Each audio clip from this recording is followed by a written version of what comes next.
Exode, chapitre 22. Les lois civiles.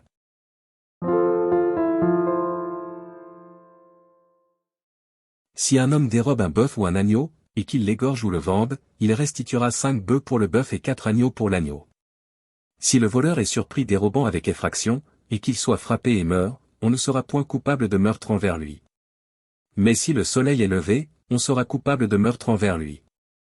Il fera restitution, s'il n'a rien, il sera vendu pour son vol. Si ce qu'il a dérobé, bœuf, âne, ou agneau, se trouve encore vivant entre ses mains, il fera une restitution au double.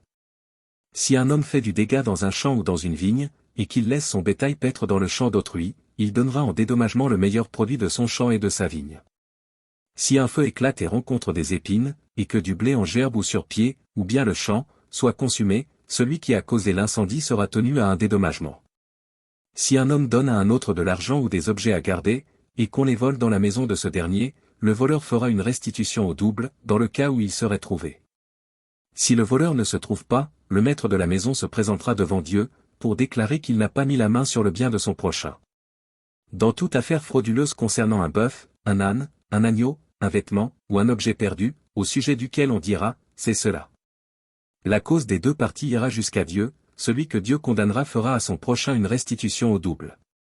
Si un homme donne à un autre un âne, un bœuf, un agneau, ou un animal quelconque à garder, et que l'animal meure, se casse un membre, ou soit enlevé, sans que personne l'ait vu.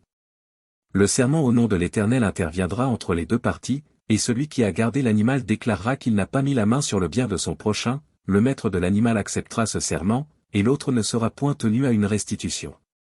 Mais si l'animal a été dérobé chez lui, il sera tenu vis-à-vis de son maître à une restitution. Si l'animal a été déchiré, il le produira en témoignage, et il ne sera point tenu à une restitution pour ce qui a été déchiré. Si un homme emprunte à un autre un animal, et que l'animal se casse un membre ou qu'il meurt, en l'absence de son maître, il y aura lieu à restitution. Si le maître est présent, il n'y aura pas lieu à restitution. Si l'animal a été loué, le prix du louage suffira. Si un homme séduit une vierge qui n'est point fiancée, et qu'il couche avec elle, il paiera sa dot et la prendra pour femme. Si le père refuse de la lui accorder, il paiera en argent la valeur de la dot des vierges. Tu ne laisseras point vivre la magicienne. Quiconque couche avec une bête sera puni de mort. Celui qui offre des sacrifices à d'autres dieux qu'à l'Éternel seul sera voué à l'extermination. Tu ne maltraiteras point l'étranger, et tu ne l'opprimeras point, car vous avez été étrangers dans le pays d'Égypte. Tu n'affligeras point la veuve, ni l'orphelin. Si tu les affliges, et qu'ils viennent à moi, j'entendrai leurs cris. Ma colère s'enflammera, et je vous détruirai par l'épée, vos femmes deviendront veuves, et vos enfants orphelins. Si tu prêtes de l'argent à mon peuple, au pauvre qui est avec toi, tu ne seras point à son égard comme un créancier, tu n'exigeras de lui point d'intérêt. Si tu prends en gage le vêtement de ton prochain, tu le lui rendras avant le coucher du soleil.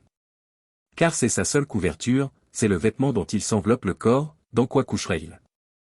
S'il crie à moi, je l'entendrai, car je suis miséricordieux. Tu ne maudiras point Dieu, et tu ne maudiras point le prince de ton peuple. Tu ne différeras point de m'offrir les prémices de ta moisson et de ta vendange. Tu me donneras le premier-né de tes fils. Tu me donneras aussi le premier-né de ta vache et de ta brebis, il restera 7 jours avec sa mère, le 8e jour, tu me le donneras. Vous serez pour moi des hommes saints. Vous ne mangerez point de chair déchirée dans les champs, vous la jetterez aux chiens.